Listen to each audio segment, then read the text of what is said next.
যৌনতাড়নার চিন্তাগত সমাধান। লেখকের পরামর্শ।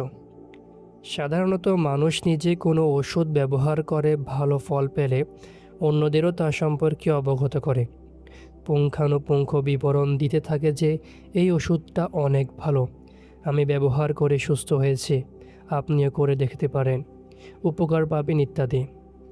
যৌনতাড়না নিয়ন্ত্রণের ক্ষেত্রে এই অধম যে সকল বিষয় থেকে উপকার পেয়েছি এখানে পাঠকদের খেদমতে সেগুলো পেশ করছে। ১. অলস সময় কাটাবেন না। যৌন উস্কানি নিয়ন্ত্রণের উত্তম পন্থা হলো সর্বদা নিজেকে কোনো কাজে ব্যস্ত রাখা। কাজকর্মে এতটাই ব্যস্ত থাকবে মাথা চুলকানোর সময়টুকুও যাতে না পায়। যখন হাতে দুটি কাজ থাকে তার মাঝে তৃতীয় কোনো কাজ ঢুকিয়ে দেবে। কাজ করতে করতে অবস্থা এমন হবে যে শরীর বিশ্রাম চাইবে, চোখ ঘুমের জন্য কাতরাতে থাকবে। শোয়ার সময় শরীর নিজ থেকেই বিছানায় ডলে পড়বে। ব্যাস এমন রুটিন করে নেবে যে সারাক্ষণ কাজ আর কাজ, মাঝে একটুকু বিশ্রাম। ছাত্ররা নিজেদের পুরোটা সময় পড়াশোনায় ব্যয় করবে।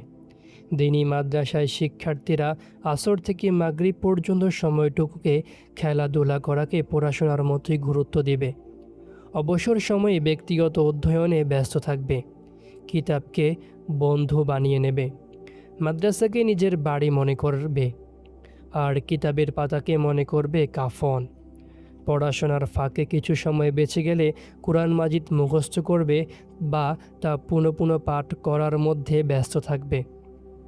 কখনো অতিরিক্ত সময় পেলে কোনো শায়েখ, মুফতি সাহেব বা উস্তাদের সাহচর্যে ও তাদের খেদমতে সময় ব্যয় করবে।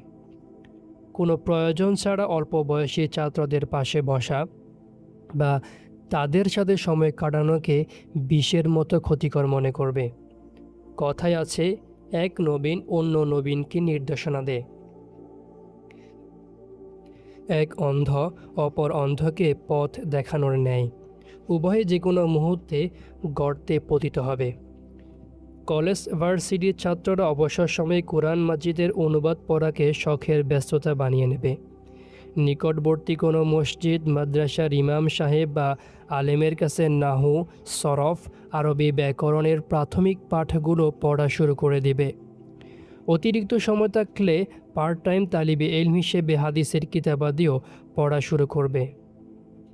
জাগতিক শিক্ষার পাশাপাশি দিন শিক্ষা কোর্স সম্পূর্ণ করে নেয়ার দ্বারা ব্যক্তি মাজমাউল বাহরাইন তথা দুই সমুদ্রের সংযোগের স্থলে পরিণত হবে। স্মৃতিশক্তি ভালো হলে বা সময় থাকলে কুরআন মাজিদ মুখস্থ করা শুরু করবে। পড়তে পড়তে ক্লান্ত হয়ে গেলে বা একঘেয়েমে চলে এলে কোনো বৃদ্ধ বা অসুস্থ ব্যক্তির সেবা শুশ্রূষায় সময় ব্যয় করবে। চুপিসারে তার কাজগুলো করে দেবে। অফিসে চাকরিরত যুবকরাও দিন শিক্ষা কোর্স সম্পূর্ণ করতে পারে।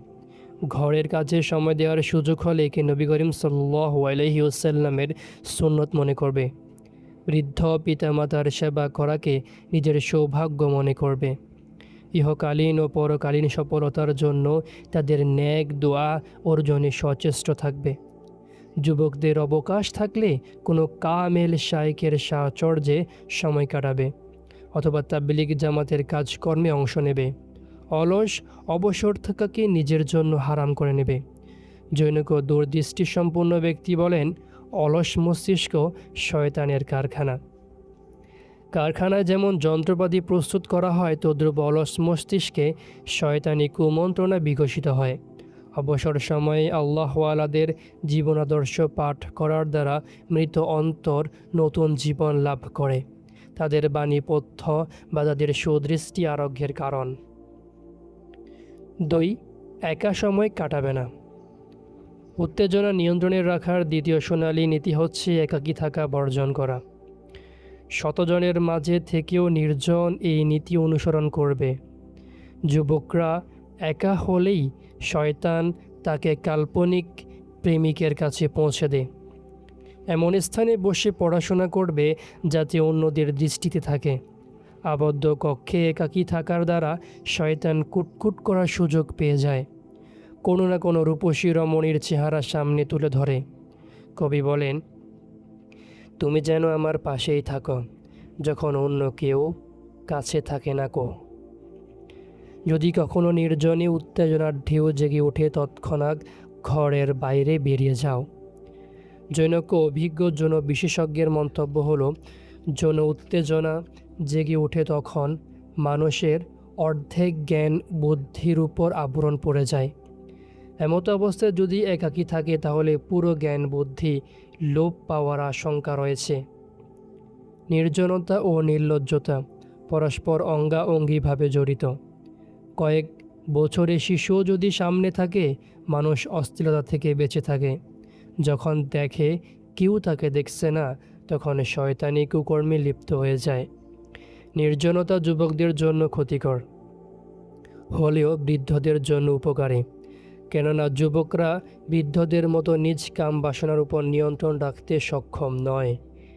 এমন যুবকরা একাকী থাকাকে হারাম মনে করবে। দুজন যুবকের নির্জন অবস্থান একজনের একাকী থাকার মতোই, বরং তার চেয়ে বেশি মারাত্মক। একাকী থাকার সময় উলঙ্গ হওয়া থেকে বেঁচে থাকবে। মুআবিয়া ইবনু হায়দা কুশাইরি রাদিয়াল্লাহু আনহু বলেন, রাসূল সাল্লাল্লাহু আলাইহি ওয়াসাল্লাম বললেন, স্ত্রী এবং দাসী ব্যতীত অন্যদের নিজ সতর ঢেকে রেখো। আমি বললাম, যদি কোনো ব্যক্তি একাকী থাকে তাহলে? নবীজি সাল্লাল্লাহু আলাইহি ওয়াসাল্লাম বললেন, তখন আল্লাহ তাআলাকে লজ্জা করা অধিক জরুরি। 3. ঘুমের চাপ ছাড়া বিছানায় শোবে না। যুবকরা এমন সময় বিছানায় শয়নের জন্য যাবে যখন ঘুমের আধিক্যের কারণে তার এই কথা মনে থাকে না যে বিছানায় শোয়ার পর ঘুমিয়েছিল নাকি শোয়ার আগেই ঘুম এসে গিয়েছিল। চোখ খুলে গেলে সাথে সাথে বিছানা থেকে উঠে যাবে। অযথায় বিছানা শুয়ে থাকার দ্বারা উত্তেজনা জাগ্রত হয়। বাবা মা বিষয়টি খেয়াল রাখবে, সন্তান যাতে শুধু শুধু বিছানায় পড়ে না থাকে। বাচ্চাদের শয়নকক্ষ পৃথক পৃথক হলে ভেতর থেকে দরজা বন্ধ করার ব্যবস্থা রাখবে না। সন্তানের কক্ষে মা যখন তখন দরজা খুলে ঢুকে যাবে। বাবাও সন্তানদের কক্ষে যখন ইচ্ছা দরজা খুলে প্রবেশ করবে। বাচ্চাদের অন্ধকারে না রেখে আলোতে ঘুমানোর অভ্যাস করাবে। ঘুমের মধ্যে বাচ্চাদের কী অবস্থা হয়, মা বাবার সেদিক সজাগ দৃষ্টি রাখতে হবে। তার হাত কোথায় কোথায় যায় এসব খেয়াল রাখতে হবে। যুবকরা উপর হয়ে শোয়া থেকে বিরত থাকবে। এভাবে শয়নে বৃদ্ধদের ওই বিশেষ সঙ্গে তরঙ্গ জেগে ওঠে, আর যুবকরা তো জ্বলন্ত অঙ্গার। এক হাদিসে ইয়াইশ ইবনু তখফা ইবনু কায়েস গিফারি তার পিতা থেকে বর্ণনা করেন, তিনি বলেন, একবার আমি মসজিদে প্যাটে ভর দিয়ে উপর হয়ে শুয়েছিলাম। হঠাৎ কেউ আমাকে পা দিয়ে নাড়া দিল এবং বলল, এটা তো এমন শয়ন যা আল্লাহ তাআলা অপছন্দ করেন।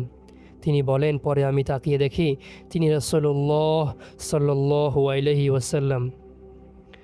দুজন যুবক একত্রে এক বিছানায় বা এক চাদরের নিচে কখনো শোবে না।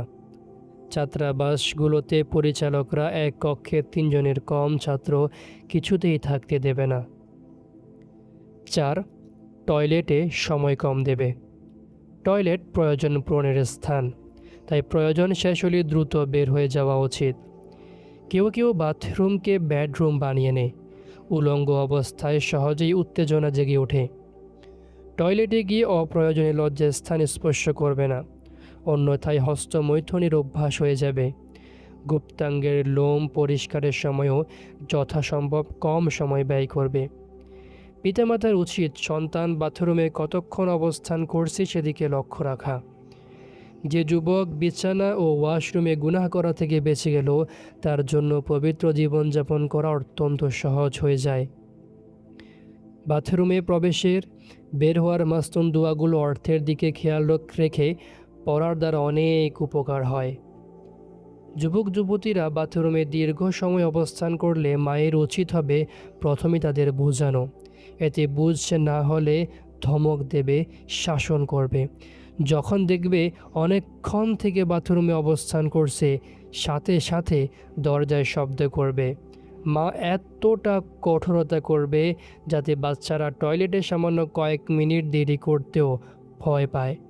ভেতর প্রবেশ করলেই যেন আতঙ্কে থাকে, এই বুঝি মা দরজায় শব্দ করলো, গালিগালাজ শুরু করলো।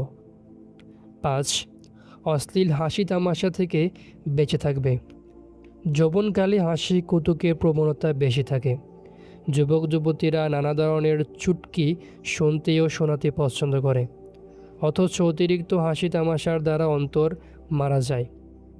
এই প্রবণতা নিয়ন্ত্রণ করতে না পারলে হাসি তামাশা যুবক যুবতীদের অভ্যাসে পরিণত হয়ে যায়।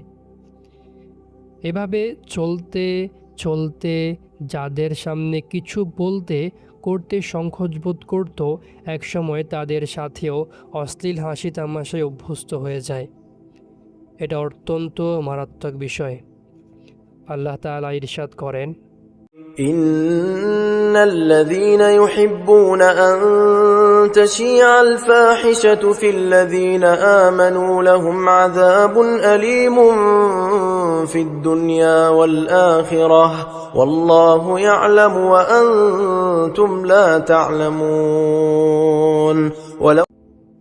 নিশ্চয় যারা মুমিনদের মাঝে অশ্লীলতা ছড়িয়ে পড়াকে পছন্দ করে, তাদের জন্য রয়েছে ইহকাল ও পরকালের যন্ত্রণাদায়ক শাস্তি।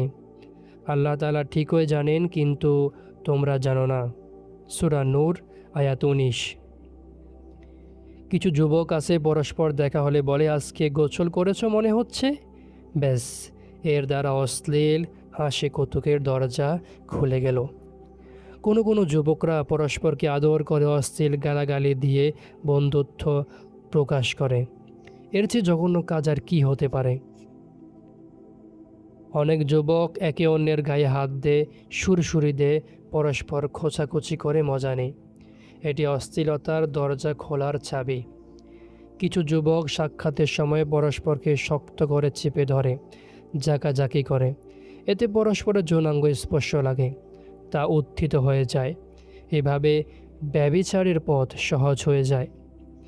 যখন পরস্পর আত্মীয় যুবক যুবতীর মাঝে অশ্লীল হাসি মজা করার অভ্যাস হয়ে যায়, তখন কবির ভাষায় বলতে হয়, যেথায় পৌঁছবে বিষয়টি, যেথায় তোমার যৌবনের ঘাটে। দেবর ভাবি, খালা বাগিনা, বিয়াই বিয়াইন, এই ধরনের অন্যান্য সম্পর্কের মাঝে আমোদ প্রবোধের অভ্যাসের ফলাফল অত্যন্ত ভয়ঙ্কর হয়ে থাকে। অনেক বিবাহিতদের একটা বাজে অভ্যাস হলো, তারা যুবকদের কাছে নিজের দাম্পত্য জীবনের নানা বিষয় এতটা খোলামেলা বর্ণনা করে যে যুবকদের কল্পনার দর্পণে স্বামী স্ত্রীর মেলামেশার এক জীবন্ত চিত্র ভেসে ওঠে। হাদিস শরীফে বর্ণিত হয়েছে, কিয়ামতের দিন আল্লাহর নিকট মানুষের মধ্যে সবচেয়ে নিকৃষ্ট ওই ব্যক্তি, যে নিজ স্ত্রীর সাথে মেলামেশার পর গোপন বিষয়গুলো অন্যদের কাছে প্রকাশ করে দেয়। এমন লোকদের কথা শোনাও হারাম। অনেক যুবক আছে যারা একে অন্যকে নিজেদের প্রেম কাহিনী শোনাতে থাকে। পাপাচারে অভ্যস্ত অনেক যুবকদের আড্ডা এসব নিয়ে আলোচনা হতে থাকে যে কোনো মেয়েকে একা পেলে কে কী সে করবে। অতঃপর প্রত্যেকে নিজ নিজ বাজে মন্তব্য ও মন্দ স্পৃহাগুলো এভাবে বলতে থাকে যে প্রতিটি যুবকের মন ব্যভিচারের জন্য অস্থির হয়ে ওঠে। এসব আড্ডাগুলো মানুষের দিন দুনিয়া দুটোই বরবাদ করে দেয়। এই সকল আড্ডায় অংশ নেওয়া নিজের নাম আল্লাহ তাআলার নাফরমান বান্দাদের তালিকাভুক্ত করে নেওয়ার মতোই। মা বাবারা এই বিষয়ে খুব সতর্ক থাকবে। উঠতি বয়সের ছেলেমেয়েরা যাতে অকারণে কয়েক মিনিটও ঘরের বাইরে না থাকে। তাদের যা কিছু করার ঘরেই করবে, যাতে করে মা বাবার সতর্ক দৃষ্টি সন্তানদেরকে শয়তান ও শয়তানরূপী মানুষদের থেকে হেফাজতে রাখতে পারে। ছেলেমেয়েরা পড়ার জন্য বাইরে গেলে ছুটি হতেই সোজা বাড়ি ফিরে আসবে। সামান্য দেরি হলেই মা তার কৈফিয়ত নেবে। বন্ধুদের সাথে সাক্ষাতের জন্য তাদের বাড়ি যাওয়ার অনুমতি দেওয়ার পরিবর্তে স্কুলেই বন্ধুদের সাথে দেখা সাক্ষাৎ করে নেয়ার ও জরুরি কাজ সেরে নেওয়ার নির্দেশ দেবে। সন্তানরা বন্ধু বান্ধবের সাথে পরস্পর কী ধরনের আলাপচারিতা করে মা বাবা তা জানার চেষ্টা করবে। বাচ্চা মানুষ 2-4 কথায় সব কিছু প্রকাশ করে দেবে। মিথ্যা বললেও খুব দ্রুতই ধরা পড়ে যাবে। তরুণীরা যদি বান্ধবীর বাসায় যেতে চায়, কোনোভাবেই তাদের অনুমতি দেওয়া যাবে না, কেননা বান্ধবী থেকে পরে তার ভাই এবং ভাইয়ের বিছানা পর্যন্ত পৌঁছে যায়, অথচ মা বাবার এসবের কোনো খবরও থাকে না। 6. কুদৃষ্টির স্থানগুলো থেকে বেঁচে থাকবে। যুবকরা হাট বাজারে যাতায়াতের সময় কুদৃষ্টি থেকে বেঁচে থাকবে।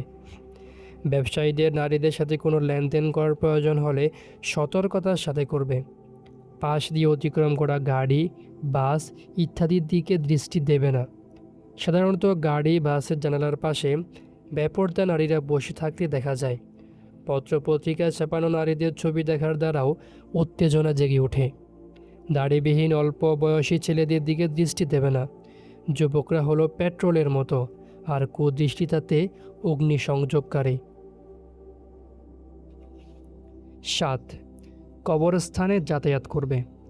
শহরের বাহারি চাকচিক্য মানুষকে শেষ পরিণতি সম্পর্কে বেখবর করে দেয়, মৃত্যুকে ভুলিয়ে দেয়। তাই মৃত্যুকে স্মরণ রাখার সহজ উপায় হলো জানাজায় শরিক হওয়া। জানাজার সাথে কবরস্থানে গমন করবে। পুরনো ভাঙা কবরগুলো দেখে চিন্তা করবে কত সুন্দর সুন্দর চেহারা মাটিতে মিশে গেছে।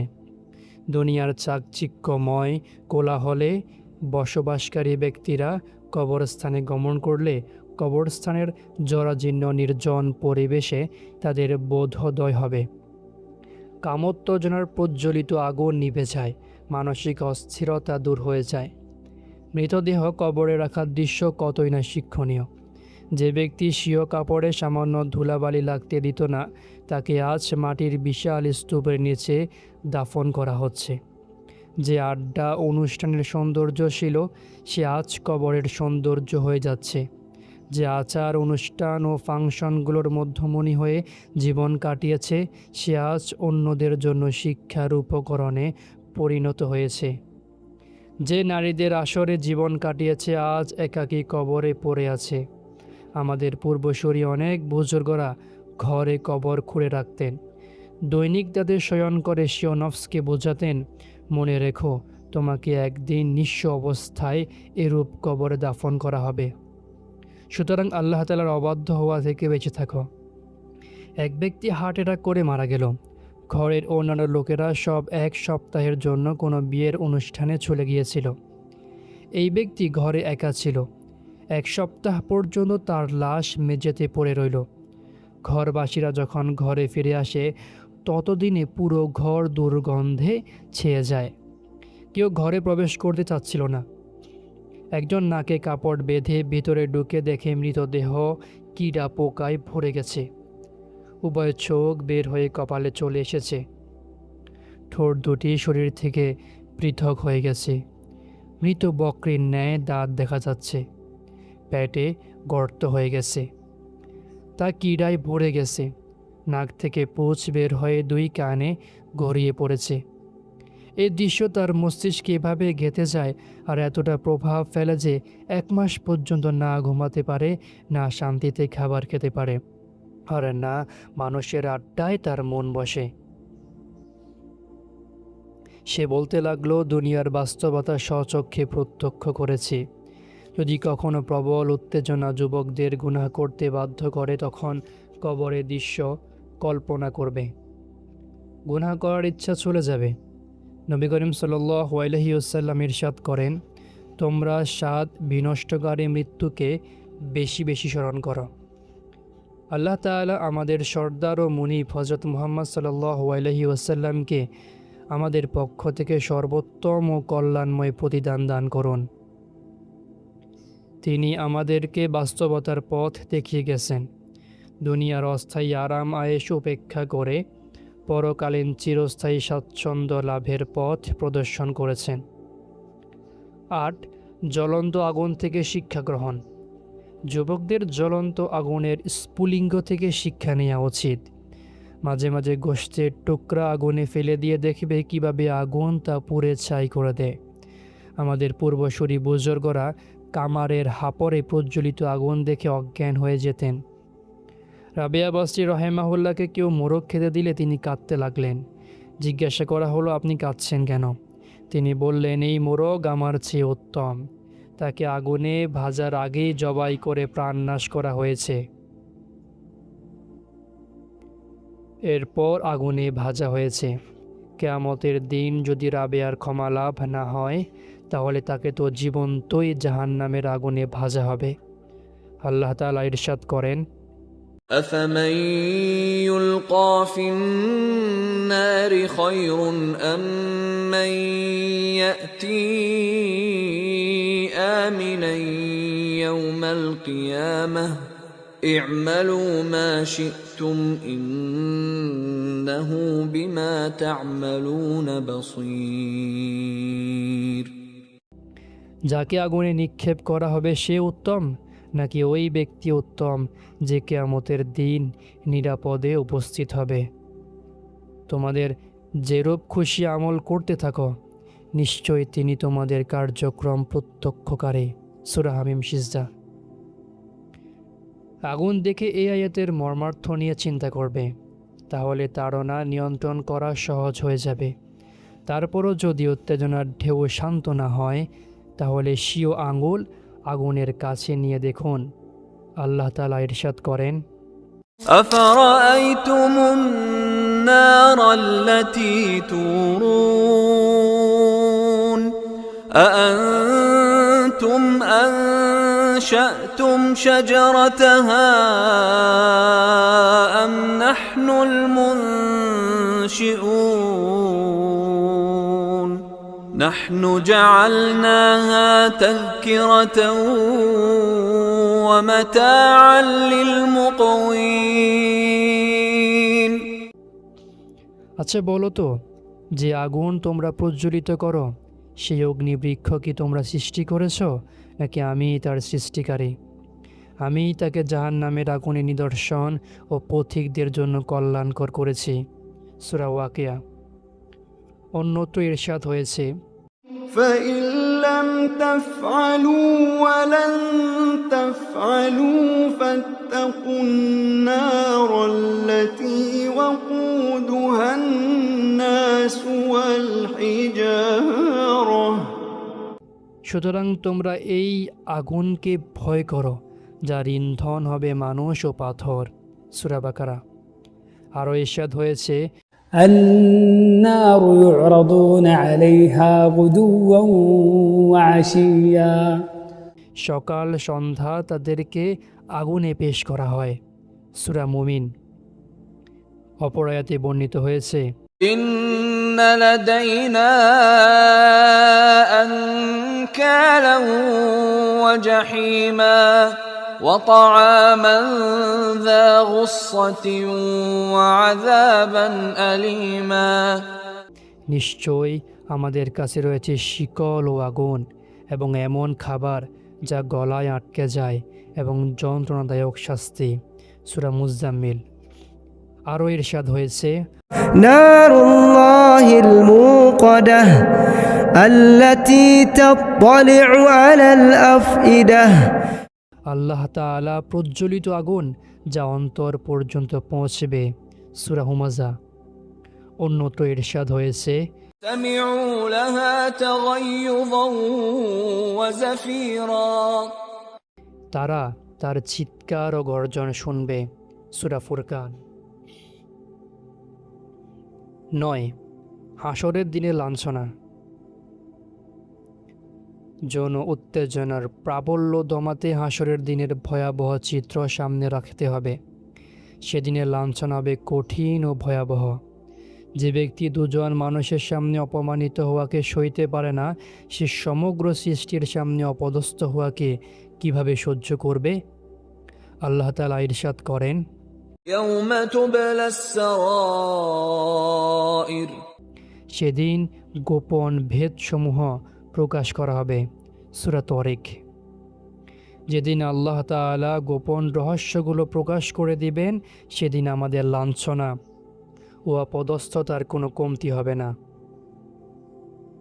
সন্তান পিতামাতার সামনে অপমানিত হবে, স্ত্রী স্বামীর সামনে, বাবার সামনে মেয়ে, ছেলের সামনে মা। মানুষেরা সেদিন বলতে থাকবে, দেখো আমাদের সামনে কেমন বুজুর্গ সেজে থাকতো আর আড়ালে কী সব অপকর্মে লিপ্ত হতো। কিয়ামতের দিন অপরাধীরা লজ্জায় আল্লাহ তাআলার সামনে মাথা উঁচু করতে পারবে না। আল্লাহ তাআলা ইরশাদ করেন, ولو ترى إذ المجرمون ناكسوا رؤوسهم عند ربهم ربنا أبصرنا وسمعنا فارجعنا তুমি যদি দেখতে যখন অপরাধীরা তাদের রবের সামনে অবনত মস্তক হয়ে রইবে। সূরা সাজদা। অন্যত্র ইরশাদ হয়েছে, وتراهم يعرضون عليها خاشعين من الذل ينظرون من طرف خفي লাঞ্ছনায় মাথানত অবস্থায়। সূরা শুরা। সেদিন মানুষ দিশেহারা হয়ে ছুটতে থাকবে, কিন্তু মাথা লুকানোর জায়গাটুকু পাবে না।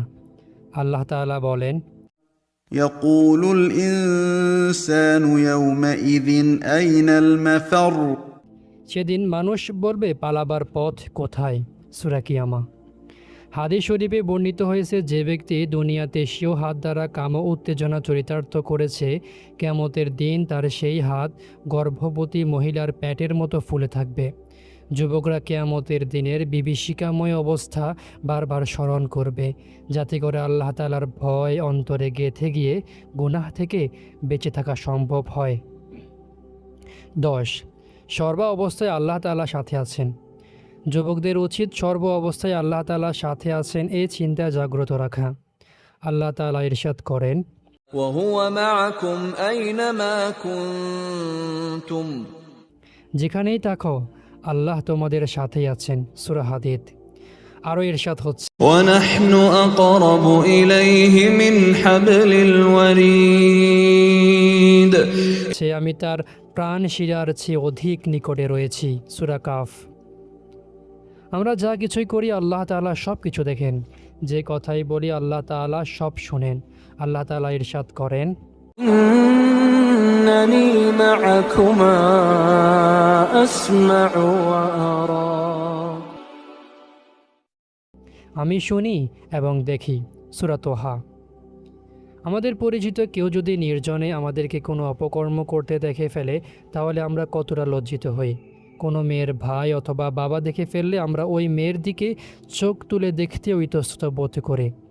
অথচ আল্লাহ তাআলা আমাদের প্রতিটি কাজ করতে দেখছেন, তারপরও আমাদের মাঝের সামান্যটুকু অনুভূতিটুকু জাগ্রত হয় না। এক বুজুর্গ বলতেন, আল্লাহ তাআলা আমার অন্তরে এই কথা ঢেলে দিয়েছেন যে, যাও আমার বান্দাদের বলে দাও, গুনাহ করার সময় লোকেরা দেখে ফেলতে পারে, এমন সকল দরজা তো তারা বন্ধ করে নেয়, কিন্তু আমি আল্লাহ যে দরজা দিয়ে দেখি সে দরজা দ্বারা বন্ধ করতে পারে না। তোমাদেরকে দেখার ক্ষেত্রে তোমরা কি আমাকে সবচেয়ে নিম্ন স্তরের মনে করো? আল্লাহু আকবার। আল্লাহ তাআলা বলেন, ألم يعلم بأن الله يرى সে কি জানে না আল্লাহ তাআলা দেখছেন? সূরা আলাক। অন্য আয়াতে ইরশাদ হয়েছে, يعلم خائنة الأعين يعلم خائنة الأعين وما تخفي الصدور তিনি চোখের খেয়ানত ও অন্তরের গোপন বিষয়সমূহ ভালোভাবে জানেন। সূরা মুমিন। এ বিষয়টি কোনো বুজুর্গ স্বীয় শব্দ গাঁথুনিতে এভাবে ব্যক্ত করেছেন, চোখের ফাঁকি ও হৃদয়ে লুকানো যত কথা সবই যেন তুমি, ওহে অমুখাপেক্ষী সত্তা। 11. পরিবেশ পরিবর্তন করে নাও।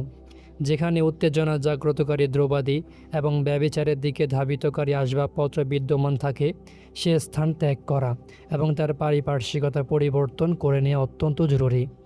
মিশরের মহিলারা যখন হযরত ইউসুফ আলাইহিসসালামকে অপকর্মের দিকে আকৃষ্ট করার চেষ্টা করেছিল, তখন তিনি প্রার্থনা করেছিলেন, قال رب السجن أحب إلي مما يدعونني إليه হে আমার রব, তারা আমাকে যেদিকে আহ্বান করছে তার চেয়ে কারাবরণ আমার নিকট অধিক প্রিয়। সূরা ইউসুফ। অনুরূপভাবে বনী ইসরায়েলের শত লোককে হত্যাকারী ব্যক্তি যখন তাওবা করার ইচ্ছে করল, তখন তাকে উক্ত এলাকা ছেড়ে সৎকর্মশীল জনপদে চলে যেতে বলা হলো, অর্থাৎ পরিবেশ পরিবর্তন করতে বলা হলো। গুনাহের পরিবেশ ত্যাগ করে সৎকর্মের পরিবেশ গ্রহণ করা অত্যন্ত জরুরি বিষয়। যদি এমন স্থানে বসা থাকে যেখানে কোনো ছবি ঝুলানো আছে যা দেখে উত্তেজনা জাগার আশঙ্কা রয়েছে, তাহলে তৎক্ষণাৎ সেখান থেকে উঠে যেতে হবে। যদি কোথাও এমন কেউ বিদ্যমান থাকে যাকে দেখলে বা তার কথা শুনলে কামবাসনা জাগ্রত হয় অথবা তার কথায় মন গুনাহের দিকে ধাবিত হয়, তাহলে ওই স্থান ত্যাগ করা আবশ্যক হয়ে যায়। যদি কোনো ঘরে টিভি চলতে থাকে আর আপনি তা বন্ধ করাতে সক্ষম নন, তাহলে সে ঘর থেকে বের হয়ে যান। 12. গুপ্ত ব্যাধি। হাত দ্বারা বা পরনারীর সাথে ব্যভিচারের মাধ্যমে কামনা বাসনা চরিতার্থ করার ফলে মানুষের শরীরে ভয়াবহ রোগ জন্ম নেয়। সেসব রোগের চিকিৎসা করানো অপমানের কারণ হয়। অনেক যুবক আছে যারা যৌবনকালে এতটাই দুর্বল হয়ে পড়ে যে বিয়ের পর স্ত্রীর সাথে মেলামেশা করার সক্ষমতা থাকে না। এতে নিজের জীবন তো ধ্বংস হয়, স্ত্রীর জীবনও বরবাদ হয়ে যায়। কখনো তা তালাক পর্যন্ত গড়িয়ে যায়। ফলে দুটি পরিবার পরস্পর থেকে দূরে সরে যায়। যুবকরা একটি কথা খুব ভালোভাবে বুঝে নিন, অবৈধ পন্থায় কামবাসনা চরিতার্থ করার লাঞ্ছনা অবশ্যম্ভাবী। 13. ব্যভিচার মানুষের উপর ঋণস্বরূপ। যখন মাথায় ব্যভিচারের ভূত চেপে বসে এবং গুনাহ করার জন্য মন ছটপট করতে থাকে, তখন এই কথা চিন্তা করবে যে একে তো ব্যভিচার করা কবিরা গুনাহ হওয়ার দরুন আল্লাহ তাআলার অসন্তুষ্টির কারণ। দ্বিতীয়ত, ব্যভিচার মানুষের উপর এক ধরনের ঋণের মতো। এই ঋণ ব্যভিচারী ব্যক্তির পরিবারের কাউকে না কাউকে অবশ্যই পরিশোধ করতে হবে। তার স্ত্রী, কন্যা বা বোন যেই হোক, ইচ্ছায় বা জোর জবরদস্তি করে হোক, কোনো একজনকে অবশ্যই তা আদায় করতে হবে। যদি আজকে আমি কোনো নারীর সাথে ব্যভিচার করি, তাহলে কাল অন্য কেউ আমার অধীনস্থ নারীদের কারোর সাথে ব্যভিচার করবে। নবী করিম সাল্লাল্লাহু আলাইহি ওয়াসাল্লাম ইরশাদ করেন, তোমরা অন্য লোকের স্ত্রীদের সাথে শালীন আচরণ করো, অন্যরাও তোমাদের স্ত্রীদের সাথে শালীন আচরণ করবে। একে অদল বদল বলা হয়। মনে রাখবে, যে বীজ বপন করবে সে ফসলই ঘরে উঠবে। একটি প্রচলিত দৃষ্টান্ত হলো, যেমন বীজ তেমন ফসল। এই চিন্তা বারবার মাথায় আওড়াতে থাকবে। এতে উত্তেজনার ভূত নেমে যাবে এবং আরোগ্য লাভ হবে। 14. ব্যভিচারের দরুন শয়তানের সাথে বন্ধুত্ব। আল্লাহ তাআলা ইরশাদ করেন, ألم أعهد إليكم يا بني آدم ألا تعبدوا الشيطان ألم أعهد إليكم يا بني آدم ألا تعبدوا الشيطان إنه لكم عدو مبين وأن اعبدوني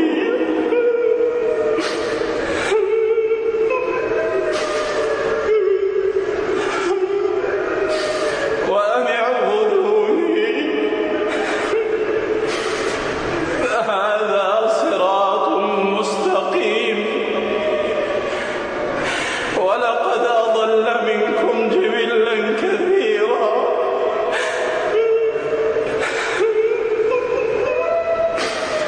أفلم تكونوا تعقلون হে আদম সন্তান, আমি কি তোমাদেরকে বলে রাখিনি যে শয়তানের ইবাদত করো না?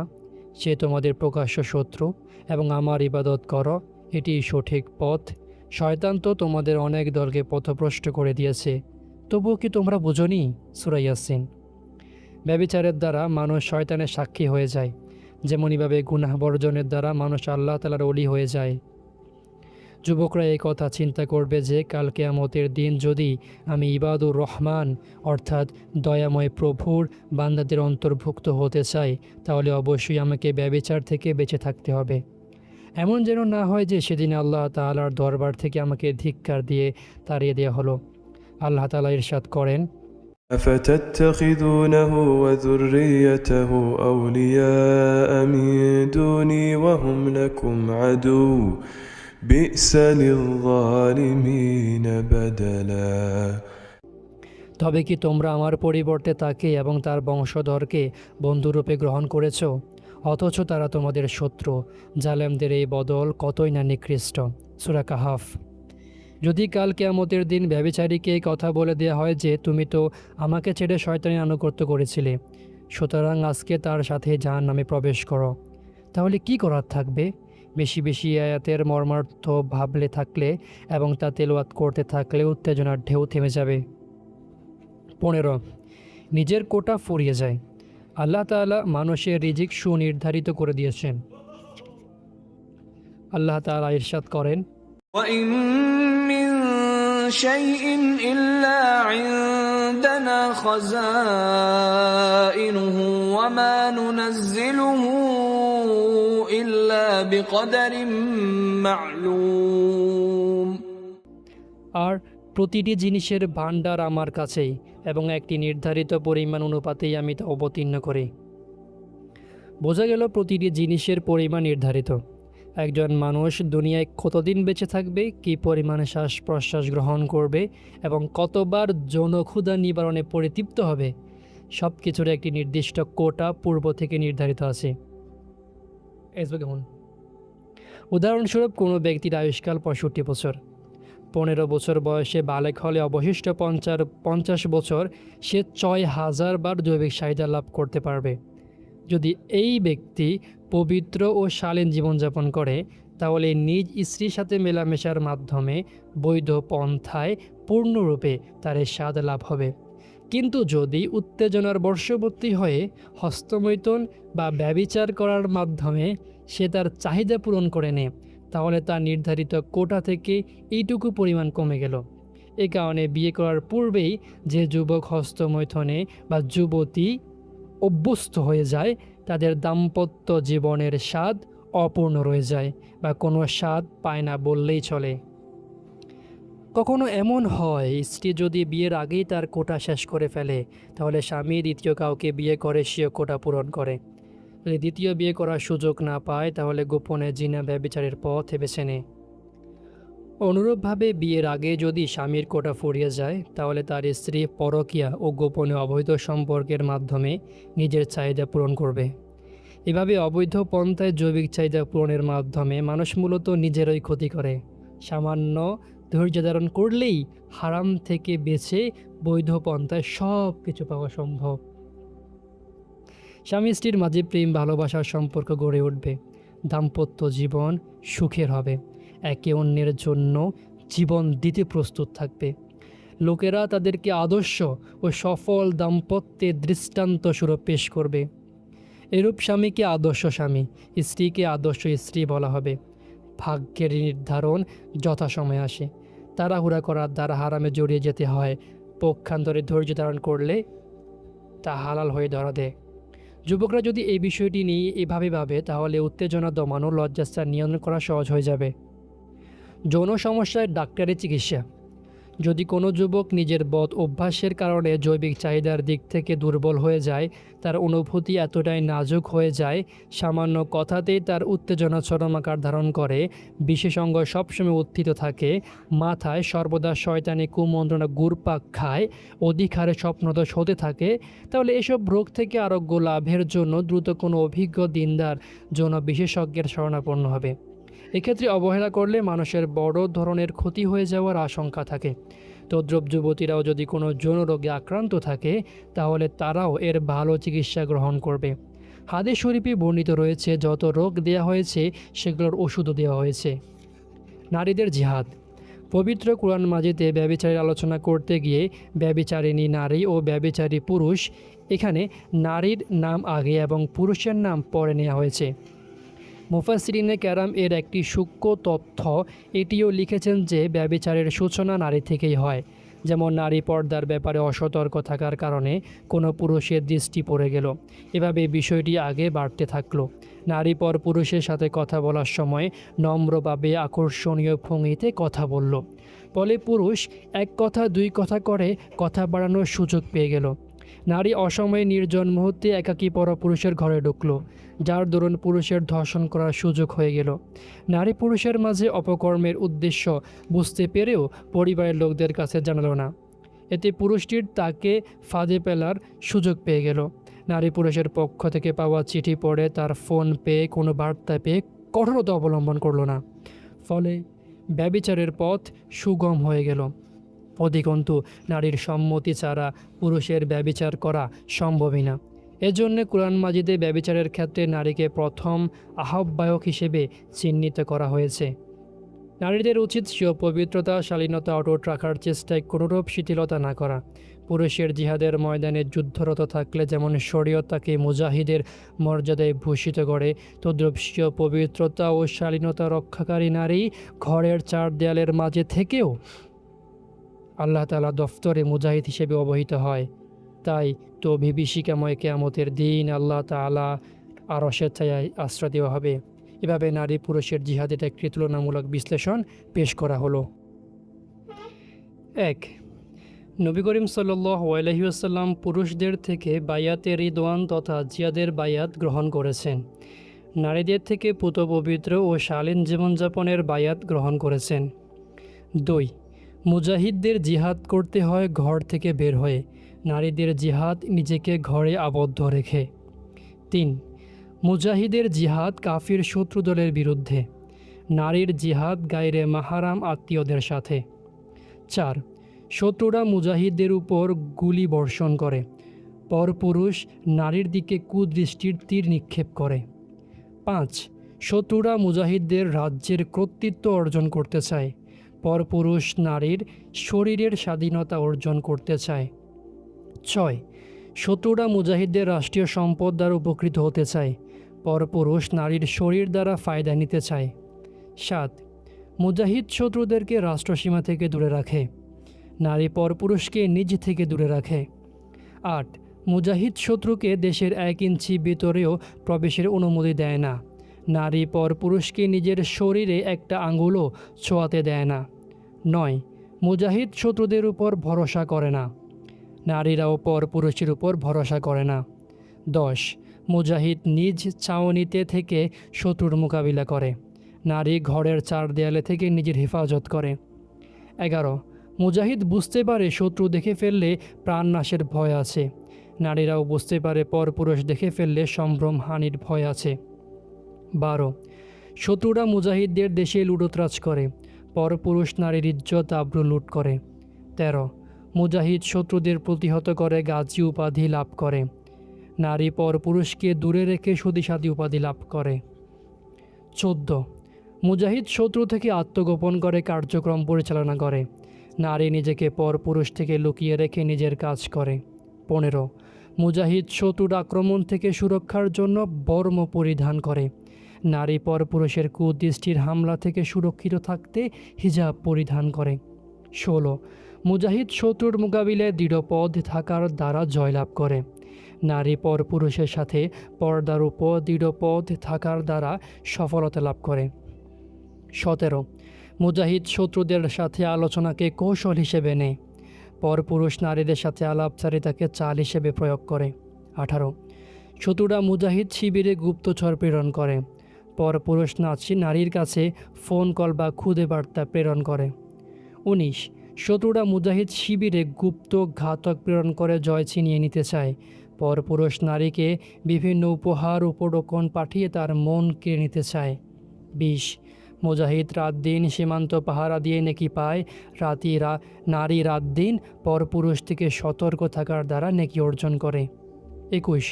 মুজাহিদ বীর দর্পে চলার দ্বারা শত্রু থেকে স্বীয় দুর্বলতা আড়াল করে, নারী পর্দার দ্বারা পরপুরুষ থেকে নিজের সৌন্দর্য লুকিয়ে রাখে। 22.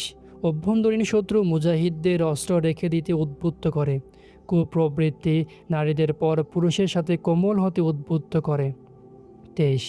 জিহাদ মুজাহিদদের আল্লাহ তাআলার নিকটবর্তী করে দেয়, পবিত্র শালীন জীবনযাপন নারীদের আল্লাহ তাআলার নিকটবর্তী করে দেয়। 24. মুজাহিদদের উপর শত্রুর হামলার ভয় থাকলে অন্য মুমিন সাথীদের থেকে সাহায্য লাভ করে, নারীর ইজ্জতে পরপুরুষের হানা দেওয়ার ভয় থাকলে তারা নিজেদের মাহারাম পরপুরুষদের থেকে সাহায্য পায়। 25. মুজাহিদদের শত্রুদের আক্রমণে দাঁত ভাঙা জবাব দেওয়া উচিত, নারীদেরও পরপুরুষকে মুখের উপর কড়া কথা শুনিয়ে দেওয়া উচিত। 26. মুজাহিদদের স্বীয় দেশের সার্বভৌমত্ব রক্ষায় ভালোবাসা জন্মায়, নারীদেরও স্বীয় ইজ্জত আব্রু হেফাজতে ভালোবাসা জন্মে। 27. মুজাহিদদের দোয়া আল্লাহ তাআলার দরবারে কবুল হয়, সতীসাধী নারীর দোয়াও আল্লাহ তাআলার দরবারে কবুল হয়। 28. মুজাহিদরা অভ্যন্তরীণ শত্রুর ব্যাপারে বেশি শঙ্কিত থাকে। নারীদের ও আত্মীয় গায়রে মাহারামদের ক্ষেত্রে বেশি ভয় থাকে। 29 মুজাহিদ দেশ রক্ষায় মারা গেলে শহীদ, নারী স্বীয় সম্ভ্রম রক্ষায় মারা গেলে শহীদের মর্যাদা পায়। 30 জয়লাভের জন্য মুজাহিদদের আল্লাহ তাআলার কাছে দোয়া করা উচিত। স্বীয় ইজ্জত আব্রু হেফাজতে নারীদেরও আল্লাহ তাআলার কাছে দোয়া করা উচিত। এখন আপনাদের জন্য থাকবে একটা কুইজ। সেখানে 10টি প্রশ্ন থাকবে। প্রতি প্রশ্নের উত্তর হ্যাঁ এবং নাতে দিবেন। পারলে আপনারা খাতা নিয়ে বসে এই 10টি প্রশ্নের উত্তর দিতে পারেন। সকল প্রশ্নের উত্তর দেওয়া কিন্তু আবশ্যক। 1 আপনি কি পরনারীর দিকে কামভাবের দৃষ্টিতে দেখেন? না নাকি হ্যাঁ? উত্তর হবে না নাকি হ্যাঁ। 2 আপনি কি গায়রে মাহারাম আত্মীয়দের সাথে বেপরদায় অবস্থায় দেখা করেন? 3 আপনি কি বন্ধু বান্ধবের সাথে অশ্লীল হাসি তামাশা করেন? 4 আপনি কি টিভিতে সংবাদ, নাটক, সিনেমা দেখেন? 5 আপনি কি 3 নারী 3 কাহিনী টাইপ রস মাখানো প্রেমের উপন্যাস পড়েন? 6 আপনি কি গোপনে গোপনে কোনো রূপসী নারী বা সুদর্শন যুবকের প্রেমে আসক্ত? 7 আপনার কি হিন্দি গান বা পপ মিউজিক ভালো লাগে? 8 আপনি কি ইন্টারনেটের সেটিং বা নগ্ন ছবি দেখেন? 9 আপনি কি ফোনে পরনারীর সাথে জৈবিক আলাপচারিতায় লিপ্ত থাকেন? 10 আপনি কি অবৈধ পন্থায় কামবাসনা পূরণ করেন? নির্দেশনা: প্রতি প্রশ্নের উত্তরে 10 নম্বর করে নির্ধারণ করুন। এরপর মোট হিসাব বের করুন। যদি খ এর মান অর্থাৎ হ্যাঁ এর মান যদি 50-এর বেশি হয় তাহলে আপনি অকৃতকার্য। তৎক্ষণাৎ তাওবা করে পুনরায় পরীক্ষায় অংশ নিন। যদি না এর মান 50-এর বেশি হয় তাহলে আপনি পাস। তাওবা ইস্তেগফারের মাধ্যমে ক্ষমা চেয়ে ডিভিশন উন্নত করার চেষ্টা করুন। যদি নায়ের মান 80-এর বেশি হয় তাহলে আপনি প্রথম বিভাগে উত্তীর্ণ, আর একটু মেহনত করলেই পুরস্কার পেতে পারেন। যদি নায়ের মান 100-এর কাছাকাছি হয় তাহলে আপনি বড় কৃতিত্ব অর্জনকারী, আপনি অভিনন্দন পাওয়ার যোগ্য। অবশ্যই আপনারা কমেন্টে জানিয়ে দিতে পারেন কে কত মার্ক অর্জন করেছেন। আপনি আল্লাহ তাআলার শুকরিয়া আদায় করুন এবং আমাদের সাথে যোগাযোগ করুন। আমরা আপনাকে মিষ্টি বা আইসক্রিম দিয়ে আপ্যায়ন করব, যদিও এটা লেখকের কথা। সেই সাথে আপনার কাছে এই আবেদন, আমাদের মতো নিঃস্ব অসহায়দের নাজাতের জন্য দোয়া করবেন। শুনেছি পুত পবিত্র জীবনযাপনকারী হাত উঠালে আল্লাহ তাআলা তার হাত খালি হাতে ফিরিয়ে দেন না।